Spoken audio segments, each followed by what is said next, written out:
The underdog. The long shot. The nobody from nowhere, never gonna happen 100 to 1 shot. We know something about that. We're with you every step of the way. Hey, everybody. Welcome to the Bulldog Breakdown. I'm Matt Stradley with John Williams. We want to thank Ingles, Low Prices, Love the Savings, for sponsoring today's episode. And we're here with the coach of the men's basketball team, Coach Mike Morrell, preparing to enter his third season with the Bulldogs. How are you today, Coach? Good, man. Thanks for having me. Oh, it's awesome to have you.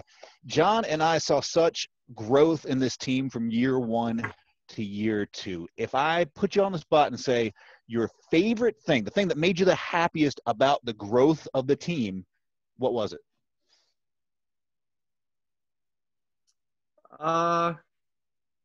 That's a pretty generalistic question with a lot of good things that happened in the year. I thought throughout the course of the season, our guys did a great job just responding. You know, I don't know that I could pick any one moment. Obviously, we showed a ton of growth, but I felt like, you know, probably if I were to go back and really target one area was the fact that, we had so many close losses throughout the middle of the season. You know, I remember telling the guys at the beginning of January, when we lost 4 games in a row, I think by 2 points, we started out, big South play. I lost 4 games by a combined 8 points. That's got to be a record. I think, John, you and I have talked about that a little bit. Like that had to be a record. But I kept telling them this is going to win us a game later in the year. This is going to win us multiple games. And I think you saw that come to fruition at the end of the season with games at High Point. Games where we had to make shots, had to make big free throws, had to make big stops down the stretch in order to get the win. So that's one of many.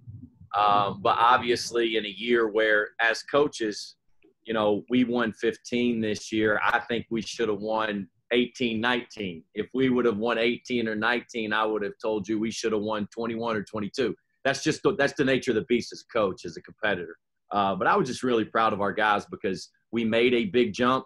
But we know in our program, and John knows this on being on some of the better teams that Asheville has had, the next jump's the toughest one to make. Yeah, Coach, I actually got to see the growth process that those guys went through. And you and I have talked about, the ebbs and flows of wins and losses, especially how tough a close loss feels, especially when you know that you can win it. And so those are tough ones, but also ways that teams can grow moving forward into the season. And I was able to see as a commentator how it impacted them moving forward and moving down the road. Talk about what that means for these guys going into next year, ending on a high note as they did. Well, I think the biggest thing for us, John, and this is we've not had many expectations the last 2 years. We were picked 8th and we were picked 9th. And I tell this story all the time. When we were picked 8th, my first year, I went to the media days and I'm like, man, we've got our hands full to finish 8th. We had 8, 9 freshmen, new guys. Then last year I go to media day and we're picked 9th. And it's kind of the opposite of that. You feel a lot better about, I think we're going to be a little bit better than 9th. Now I don't know what we're going to be picked. I really don't care. That doesn't matter to me. But it's the fact, and this as a player, there's an expectation that comes along with people expecting you to win. That can come from inside your locker room. That can come from outside your locker room. And that's a different type of mentality that you have to have. This. I felt like our guys did a pretty good job last year of playing with the chip on their shoulder. Can you play with that same chip on your shoulder when people expect you to win? And we had certain times this year where we didn't do a good enough job of that. We kind of just, hey, we're going to go in here. We're going to get the job done. It doesn't work like that in Division I basketball. It doesn't work like that at any level. And that's something I think, John, going into year 3, that Devon, Cody, LeVar, LJ, Tajon, those guys who have all that great experience, they have to help our guys, because I can push them as a coach as much as I want. But the teammate to teammate, peer to peer type of accountability and leadership, that's what you had on your good teams here. We've got to get to that. One thing that is, I think is maybe the toughest thing to do as a coach coming into a new job is to craft your culture, to create your culture, and to cultivate that through the first couple of years. What's that like? What's that process like for you, or was it even something that was difficult? Yeah, it was difficult. You kidding me? We won 4 games my first year, man. Yeah, and not to laugh at your question, but it's one of the tougher things that we have to do. And I think, I had this conversation with John early on with a lot of people. We probably sacrificed a couple wins in the first year for the sake of our culture, and understanding that was a battle, but we were in it to win the war, and we might have to lose the battle to win the war. That's not easy in the moment, but I really think it's helped us now. I think one of the biggest things, and again, John knows this, is the player retention of our good players and being here at UNC Asheville and having LeVar and LJ and Tajon and Cody and Devon back. And so that's as big as any win we could possibly have. So that is part of your culture, that it goes in. If guys, we see it all across the country. That's the one record that Division I basketball continues to break, is the amount of transfers every year. You can about set your sights that our sport's going to do that. But those guys, and understanding that we're trying to do something special here, and that's big for me, and that's one of the biggest wins we've had. But I remember, we lost a non-Division I game to Fayetteville State my first year. I know you guys remember that. Nobody will ever forget that. I know I won't. And I just remember after that game having a talk with Mike Rhodes at VCU, and Mike saying, listen, man, you've got to try to find the good in everything you do this year. And he took over a Rice program that won about the same amount of games. And that was some of the best advice that I got. And everything that we talked about was just getting your culture to where your players can succeed, to even give them a chance to one day win a championship. And so, yeah, man, it was hard. You want to see the fruits of your labor result in wins, but we didn't get the opportunity to do that early on. But we sure did this last year. And, again, the next jump for us is the toughest. Yeah, that was awesome to see your culture kick in, especially in the time of just you don't know what's going to happen. Yep. This transferring is also a part of culture now, and you see a lot of it more and more as we get deeper and deeper into the evolution of basketball, and I laugh at it because every time I see like 110% committed on Twitter, it Right. kills me. I die every single time. But you were able to do something special with this group by keeping your main guys. I mean, your guys that really made a huge impact in the Big South this past year and had a ton of individual accolades. And that's rare to see, especially at a mid-major program. And you've seen before in the past where people have had successful seasons, and because of that successful season at a mid-major, they decide to go higher or to test their luck. And that speaks volumes on what you guys are doing, you and your coaching staff. And those guys are happy to be here. I see it. I talk to them all the time. They're excited about next year. And a lot of that comes with the type of players that you recruited and the chip on their shoulder that was established of, I'm going to prove you guys wrong. And You know, and you've continued to do so with your recruiting class now. And my next question that goes into my next question is, you know, how are you feeling about this upcoming recruiting class? Obviously, I've seen you went a little bit bigger this year with your recruiting class, and you know, obviously, we struggle with the rebounding this year, and also shot blocking and creating second chance opportunities. But you got the dogs in that front line. That back line, once it gets broken, that back line's got to be able to protect. And I've seen that you got some guys that are going to be able to help with that. Could you talk a little bit about some of those guys that you got? Yeah, so we're bringing in 5 new guys, 3 transfers and 2 high school kids. You know, first off is the first guy that signed with us is Evan Claiborne. He was a transfer from Cleveland State through and by way of North Carolina Central. Had a good career. He's a big kid, like you say. Height-wise, you know, he's only about 6'7", but he's about 230 and will be one of the better athletes in our league from day one. Extremely bouncy, very long. As you say, he gives us some protection on the back end of the press. You know, John, we're going to press. I mean, that's what we do. That's part of our identity. That's part of what gives us a chip on our shoulder. And Evan is a guy that really gives us some girth, if you will, around the rim.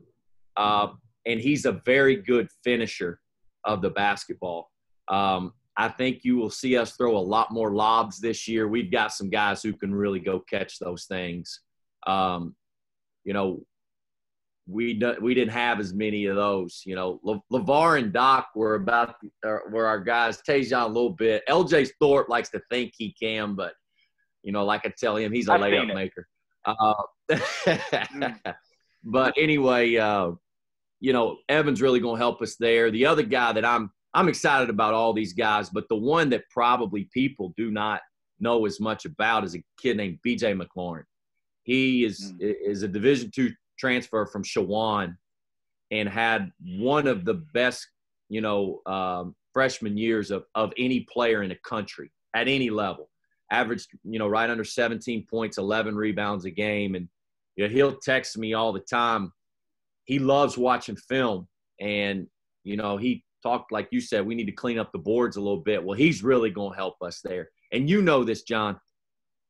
Rebounding is the number one stat in basketball. It translates. The pro scouts say that. Everybody says that.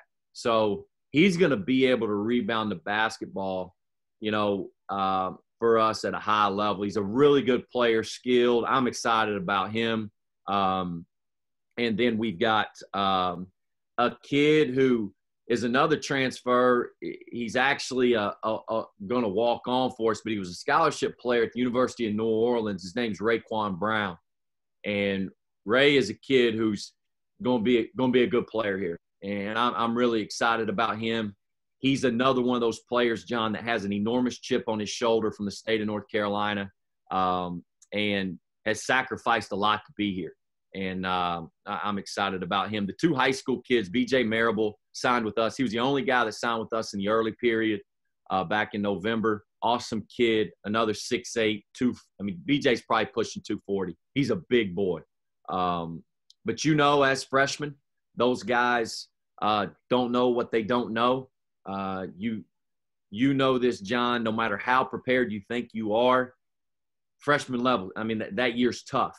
But BJ has the intangibles and the talent to be able to help us. And then the second kid is the kid we announced yesterday, Silas Mason. I actually saw Silas play when I was an assistant at the University of Texas. Silas is a kid who his talent level is undeniable. You know, it will be fun to watch him and Doc battle vertically because those two vertically are about as good as you can get. But Silas is a left-handed guard, another kid from North Carolina from the Greensboro area that played at Ben Smith and has won a ton of games. So I'm really excited about these guys. Like you say, we got really 4 guys 6'7" or bigger. And like you said, John, that's where we needed to go. My deal early on, man, was I didn't want to take any questionable guys in terms of talent. And so we were able to go out and get really, really good guards. And I remember I was talking to a guy named Mark Schmidt at St. Bonaventure. He was at Robert Morris, and I asked him, I said, Coach, where were you, when you were playing? He said, Coach, I was always just trying to find the best player I could get. I didn't care what position they were. I really took that mindset in my first true recruiting class. And I think a kid that did not play last year that, John, can play is A.J. McBride. And he's going to be like a freshman this fall. And A.J., he's going to take somebody's minutes. I don't know who it is, but I really believe that. It's the Bulldog Breakdown brought to you by Ingles. Low prices, love the savings. Coach, what arena have you not coached in yet, but you really want to?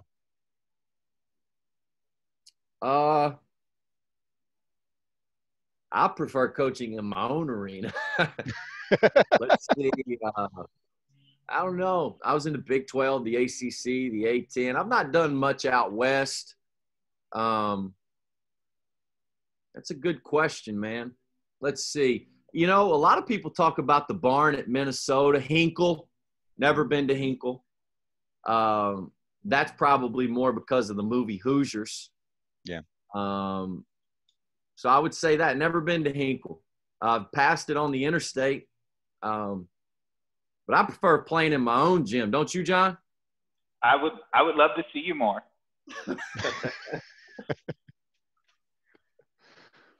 Yeah. So let me elaborate more on that. If you had a shot at what team would you like to play against next year, but you're probably not going to play against next year?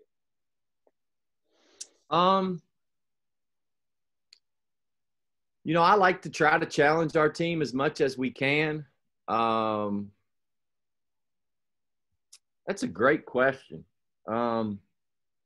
Maybe somebody regionally that our fans would get really excited about. Maybe like East Tennessee State or something like that.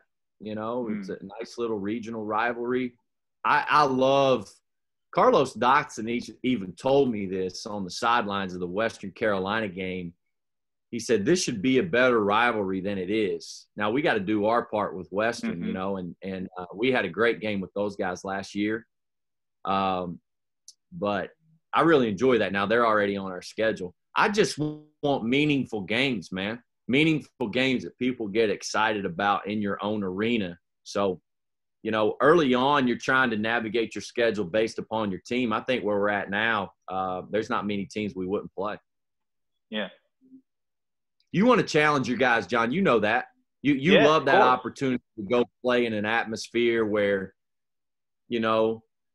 people always talk about you kind of like being hated a little bit if you're a true competitor, especially if you're watching The Last Dance right now. Of course. So. Of course. Yeah. So about The Last Dance, I was going to ask you about that.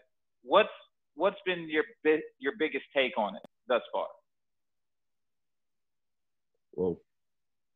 Well, one thing I'll tell you this, our team is doing a Last Dance type of deal, and our guys will send they got 3 different things that they send to our coaches, tell us something that you learned,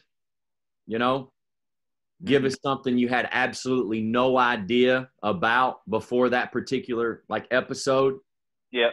And then give us one thing that you took from this episode that applies to our team and us being successful next year. So it's simple. They're going to watch it anyway, right? Yeah, or at least I hope. You ain't a hooper if you ain't watching The Last Dance right now. You don't love ball unless you're watching The Last Dance right now.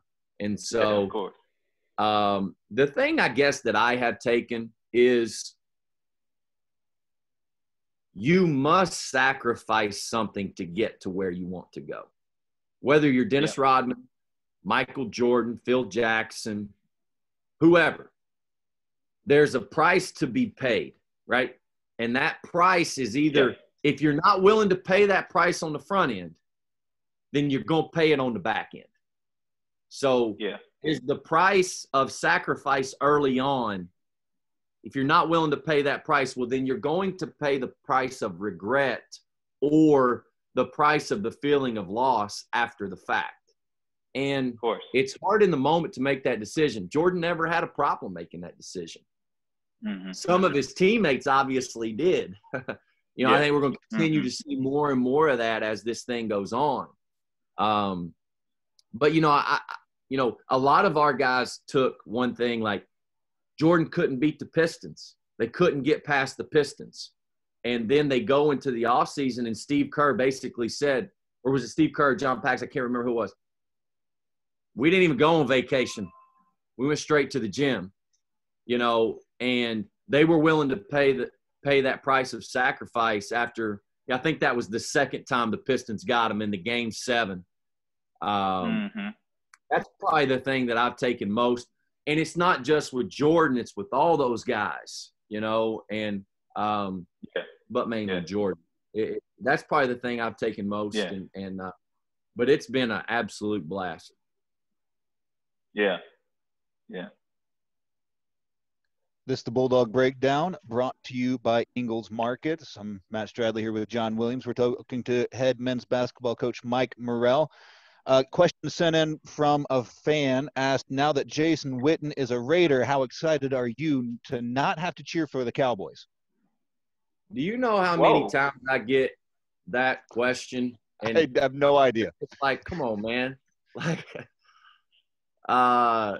no, I'm excited for him, man. You know, he's to have the opportunity to play that many years doing what you love. I'll root for him whatever color he wears. Now, I'm not gonna lie, man. It's gonna be different seeing him in a different color. I saw one of their draft picks was the other day, and I just like sent him a piece like, this is just too soon, man. It's just too soon to watch somebody wear a Cowboy 82 jersey, you know, for me. But excited for him that he gets another chance to play. And John, you know this. You can want to go into coaching. You want to go into business. You can go into whatever you want to go into. You can't you don't get the opportunity to go back and play. When you're done playing, you're done playing. You can't go get those legs back. So he turned 38 yesterday. Playing at 38, not a bad gig. I'd like to be playing. It's rare. It's rare. I'd like to be playing anything. Now, it would probably have to be like pool. Or, I hear you're pretty good at golf, though. Yeah. Not good enough to make a living, though. Oh, okay. What's the favorite golf course you've ever played? What's that? What's your favorite golf course you've ever played? Pinehurst #2. I played it not long ago, and it was the best golf experience I've ever had. I actually played it with Jason. Yep. That's awesome. That's when they have that cut to the open levels. It's borderline impossible. It's such a brilliantly I almost hit the Payne deceitful Stewart course. The Payne Stewart statue in the back. Yes. Hit a great drive off the tee and almost hit that. And if I would have hit that, I probably won't be invited back anyway. But that's brilliant, man. After that, you caught it then. If you got it all the way there. Yeah, that's not a problem with me. You know, like it's going to go far. Just don't know what far direction it's going. I hear you. Coach, what's the best environment you've been a part of, whether it's at VCU, Texas, at any of the stops that you've been at? What's the one environment, one game where you were like, this is electric? You're talking about a singular game? A singular game, or maybe one or two if you can't just pick out the one. I think the funnest game I ever coached in, we played North Carolina at Texas. They were #2 in the country. Javon Felix hit a buzzer beater to beat them on our home court our first year at Texas. And we had a really good team. That was probably one of the more fun games. We played a game when I was at VCU. We were at Xavier, and we were down, I think, 18 at halftime. And Troy Daniels, who has been in the NBA for 7 seasons, went nuts in the second half. And we came back and beat those guys. And they had won 52 out of 53 home game conference games. They were still in the Atlantic 10. That was one. Xavier's an unbelievable place to play. Man, I've been fortunate, not of my own doing, but to be a part of some unbelievable moments. Anytime you win in the NCAA tournament, you never forget it. Like anytime you win. We beat Akron by 44 in the first round in 2012 in the Palace at Auburn Hills. That was a huge one I'll always remember. So I've had some great ones. Now you're probably more talking about like actual venues that I've had the opportunity to play in. The hardest place to play, bar none, not even close, is Allen Fieldhouse. It's not even close. That's my opinion. Played in Cameron, been to the Dean Dome. I always thought in the ACC, the Comcast Center at Maryland was the toughest place to play, more so than Cameron. But Allen Fieldhouse, Kansas, you go in there as Texas, you can't hear yourself talk. That's crazy. So, I think John had his own experience with Cameron. Yeah. They knew all my personal information. And my mom was a financial aid at Duke, so they knew more on me. And it didn't bode well, but I used that as energy. I got me a couple of dunks and hit a couple jumpers and got to make some eye contact with some people, so I enjoyed that part. And that goes back to me and Mike talking about that chip on your shoulder, or that kind of liking to be the villain. Like I could have walked on to Duke because of my mom being a financial aid there. My college would have been paid for either way. And so, but you know, for me personally, I just wanted to go somewhere and have the opportunity to try to, you know, let them know what time it was. Yeah, that's right. Play. Let them know what time it was. So win. Yeah.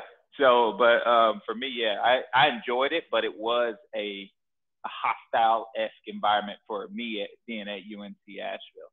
I tell our guys all the time, John, and you probably appreciate this. To me, in basketball, there's no better feeling than going on someone's home court and taking the win from them. It's like snatching a chain. In a hard-fought game. Yeah, it reminds me. It's just like snatching a chain and letting somebody know, like, I got that from you and in your face.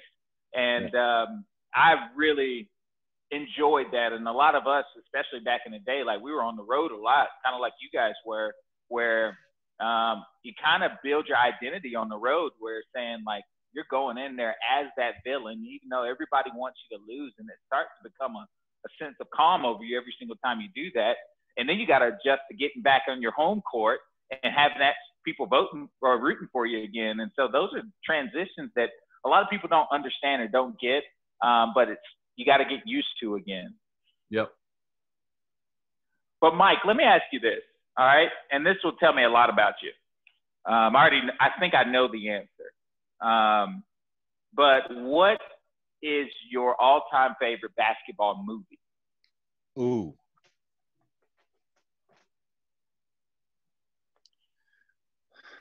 Hoosiers. Love it. Just, you know, my favorite quote is when Gene Hackman says, "My team's on the floor."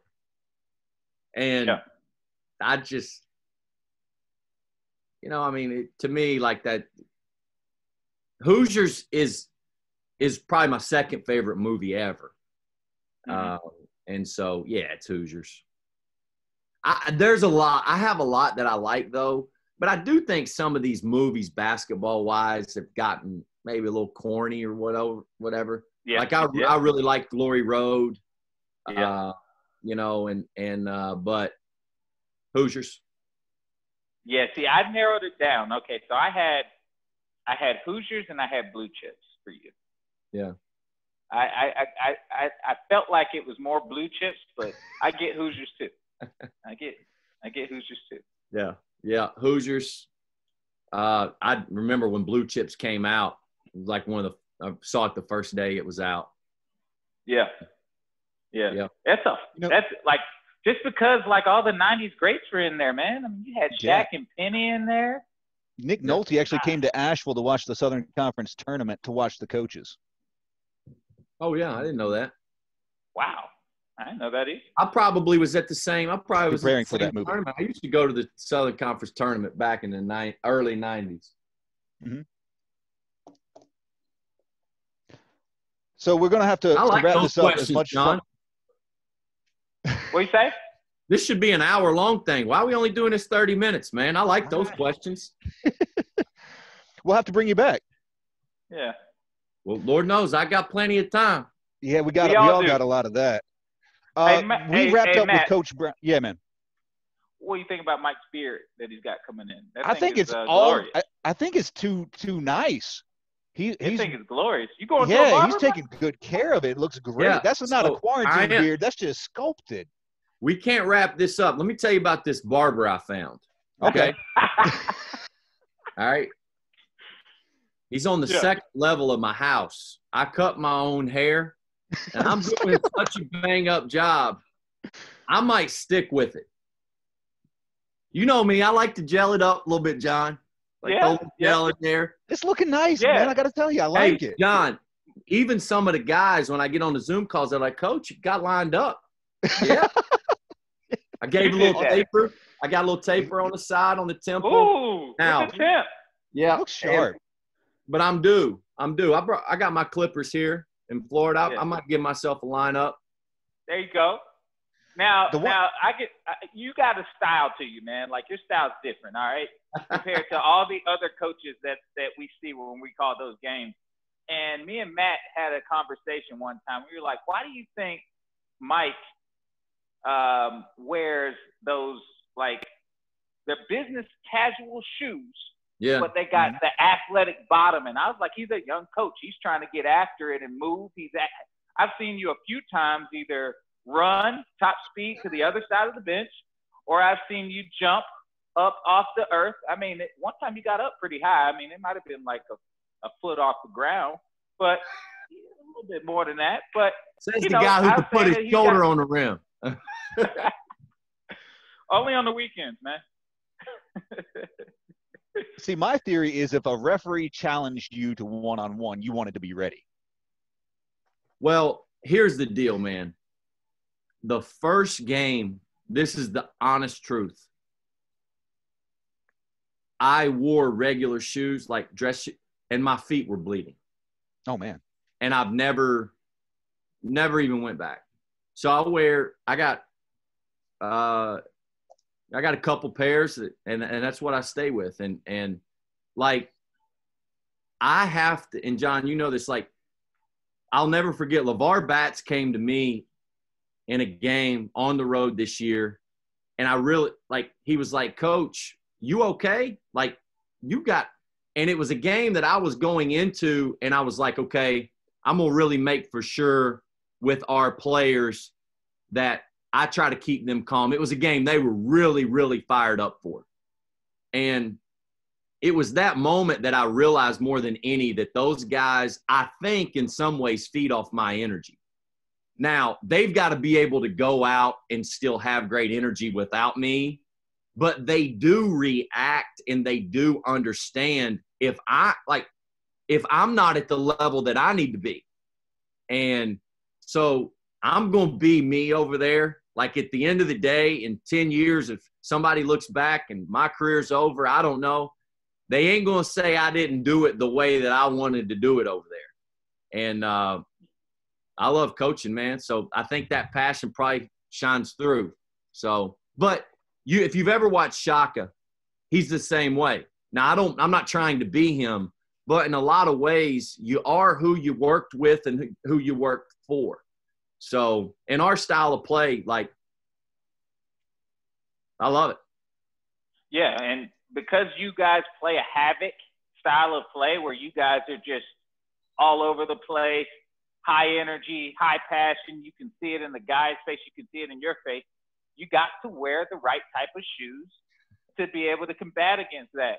Like, I wouldn't take it any other way, because those are I'm ready shoes. Those are I'm ready shoes, and your guys see it and they play accordingly. My favorite games of the year is when we honor, awareness for cancer, and we get to wear the tennis shoes. Oh, man. Yeah. I'm like, yeah, you guys see this? I've seen you. I'm in a stance, man. Yeah, I've now, seen you. It's not a very good stance. But It's a stance. John, he's trying to kick us off, man. We got all the time in the world. He's trying to get us to end this up. I'm like, what's anybody else got to going on, man? Well, I'll tell you this. How about this? We ended with Coach Brown by making outlandish predictions for the upcoming season. John, if you'll show Coach Morrell how it's done, outlandish predictions for the upcoming season. Okay. LeVar Bat's Defensive Player of the Year. Oh, you stole mine. I love that. That's his challenge. That's a good one. Hey, I think 3 Asheville players in the top 10 in scoring. Very good. So I'm supposed to make one? Yep. On our team? Yeah. Very good.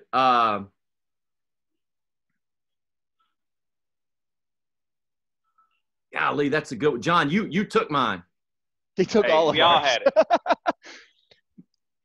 Did you just say that Asheville gets its first not 16 seed? Okay, I got one. Cody Jude, 93s. Wow. Okay. Okay. I can see that. Yeah. 2. Yeah. Hey, John, did you know Cody's already 9th all-time in three-pointers made at Asheville? You know what? I'm not surprised, because the teams before that, like I said, you've got a different style compared to the program that I was in. We were big most of the time. We'd go small from time to time, but I mean, you played against us when you were at Charleston Southern.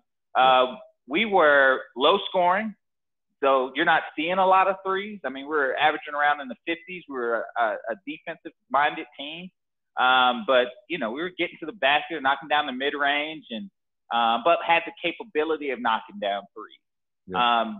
But this team right here, you were able to stretch out post players by playing Cody Jude out in that perimeter. He'd do that pretty pick and pop that he does, making it really difficult for defenders to have to make up their mind, and he's open, and he can knock down that jumper. So I think he's going to have a lot of opportunity, and especially now that you've got some impact post players down there, it really makes it difficult for you to just hone in on just the perimeter now.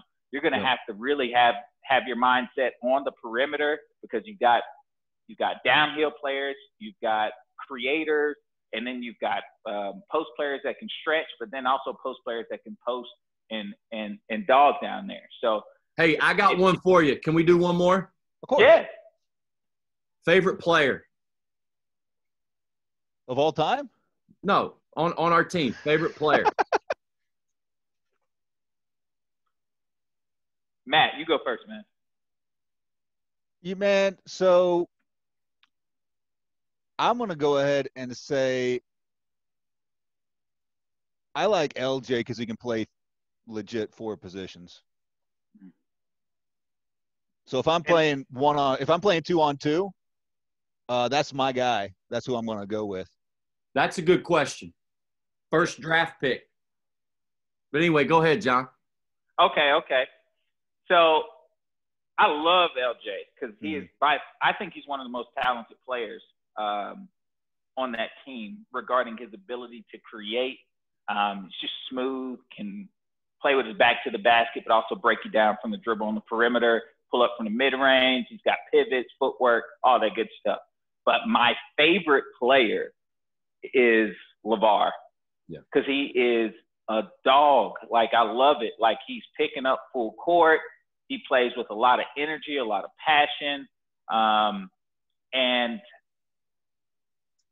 he's mean. Like, that's what I like. I like mean players. I always have. and he loves to compete. He loves to win. That's right up my alley. So it's always been LeVar, and he fits the style perfectly because that's high intensity and but by far LeVar. So they're all my favorite, right? Of course. Yeah. They're all my favorite. But I'm very partial to this guy because – and he's one that – John, I know you're going to know this. You're going to laugh when I say this because you know that I think – I mean, all of our players say LJ's the most talented player on our team. They all agree with that he's the most talented player. I think the best, hooper on our team is Trent Stepney. Oh, yeah. And Trent can hoop. He is an absolute blast to coach. He's so fun to coach because John, he's looking at you like this, right? Just tell me what to do, man. Tell me where to go. Tell me what you want. I think that he's going to make a huge jump next year. And so I'm not saying he's my favorite. They're all my favorite.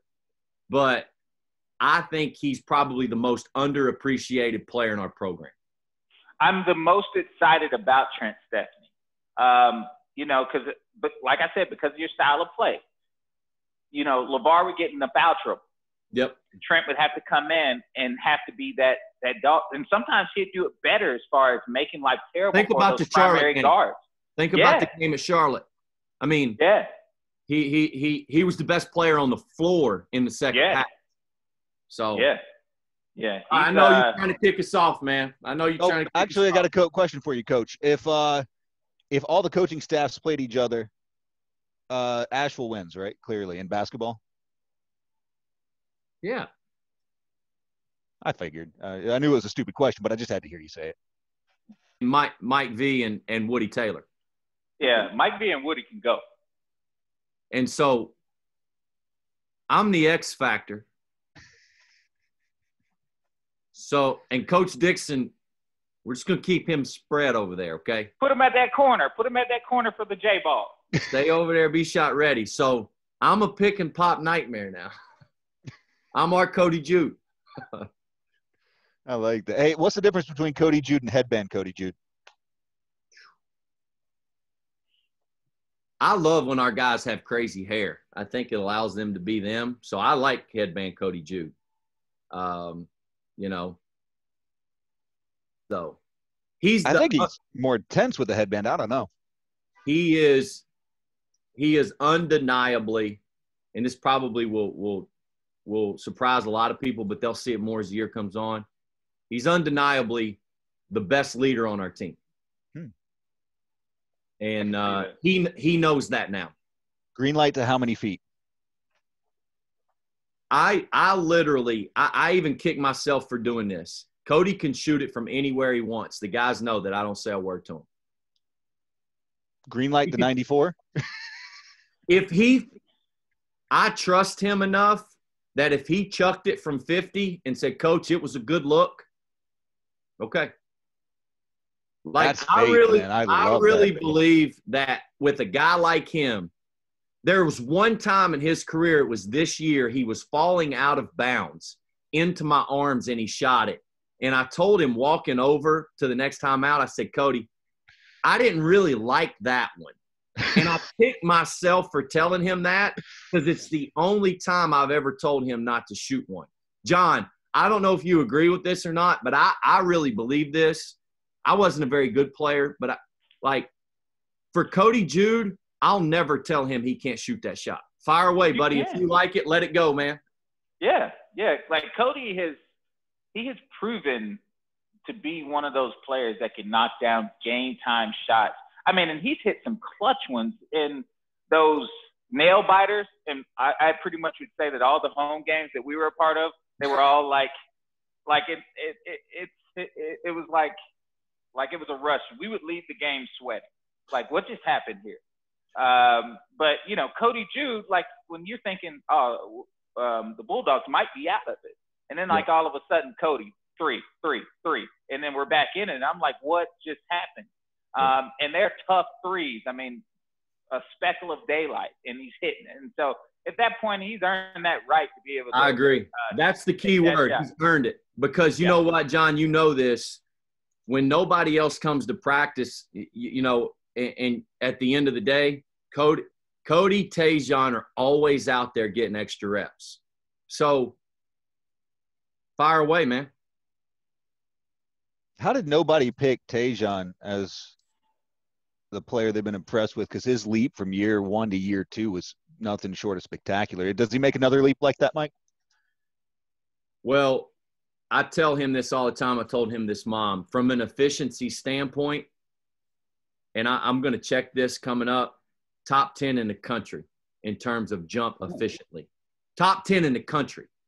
Hey, John, he went from shooting 27% from 3 to shooting 43%. Shooting around 40% from the field to shooting, over 50. Yeah. And went from almost 3 rebounds a game to over 5. The kid made an enormous jump, and he's such a good dude. You're exactly right. We've only talked about him a couple times, but he is, if not the most important guy we have, there's nobody more important. Mike, and you told me this last year, him starting his freshman year with you, that he would be one of the best shooters in the Big South.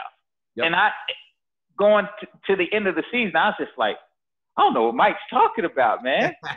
And then this year, going into the season, I wasn't pessimistic, but I was just like, I'm hoping that he finds it, because a lot of it was confidence.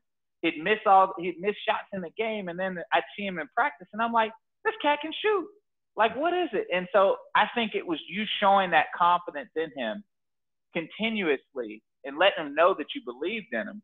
Yep. that led to him playing to the level that you're seeing now. Yep. And a lot of that is because it was like he had to believe in himself, and once he did, there's no question. His mom says that all the time.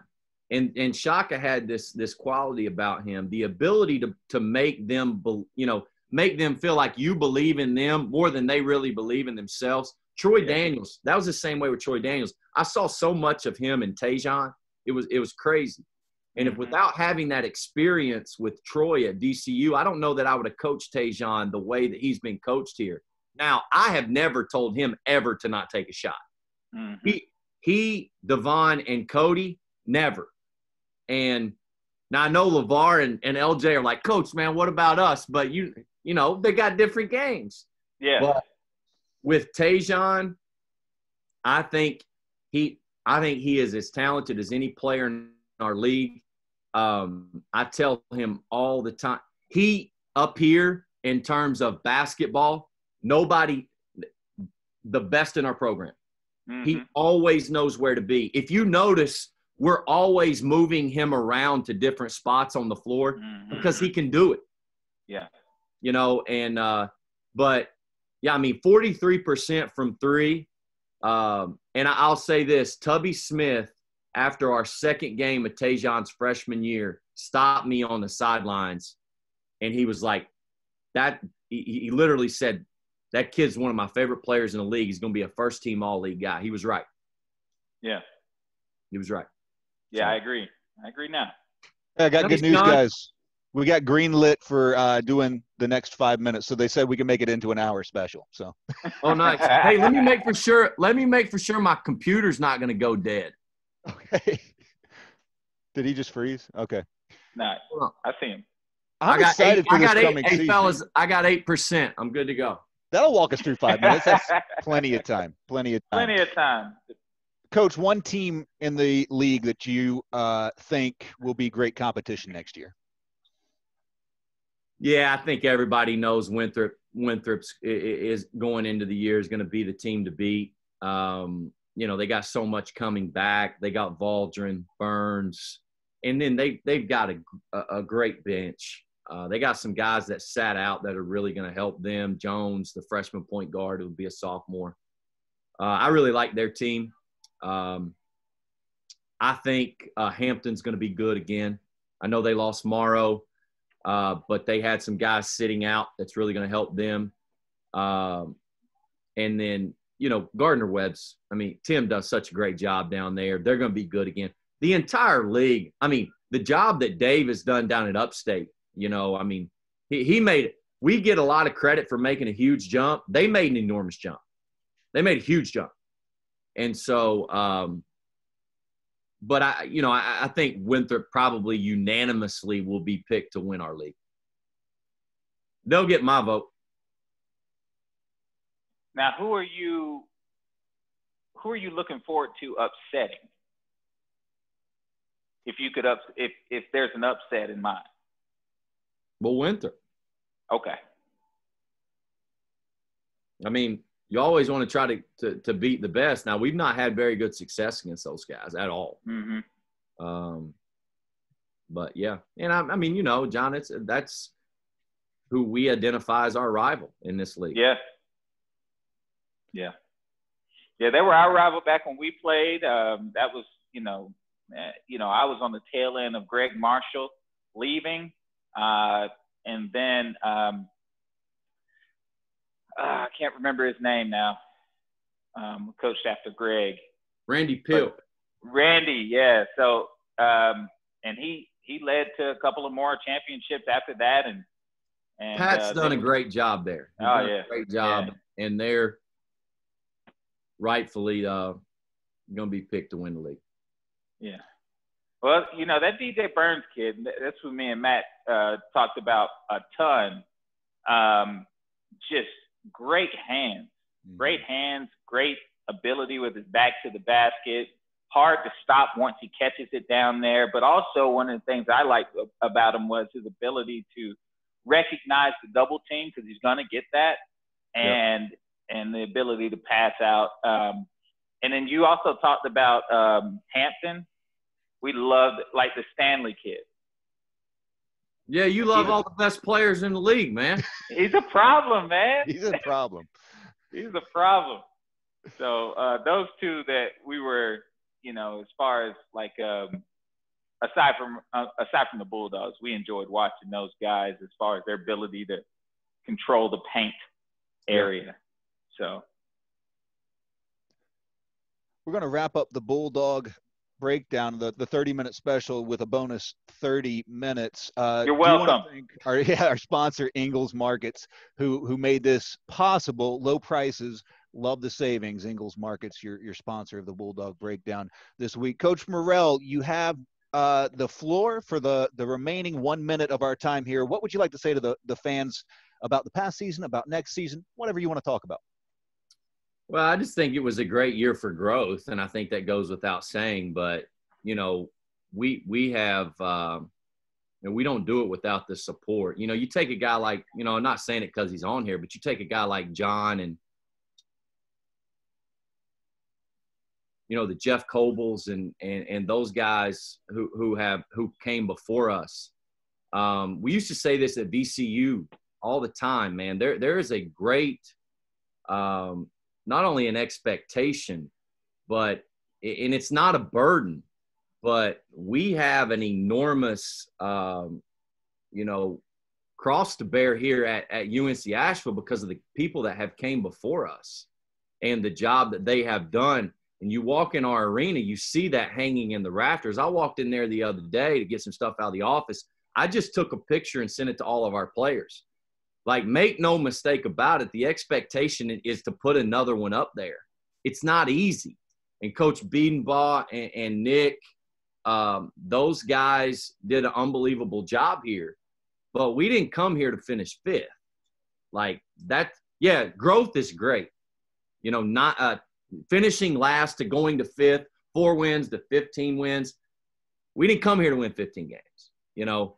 But we do understand that that's part of our process for growth, but the expectation here is much greater. And it's because of guys like John and his teammates, the Matt Dickeys, the JP Prims, all of those guys in the past that have allowed us to play in a place like Kimmel Arena, to be able to recruit guys like BJ McLaurin, Silas Mason, guys who come in that you feel like are going to be good players for you.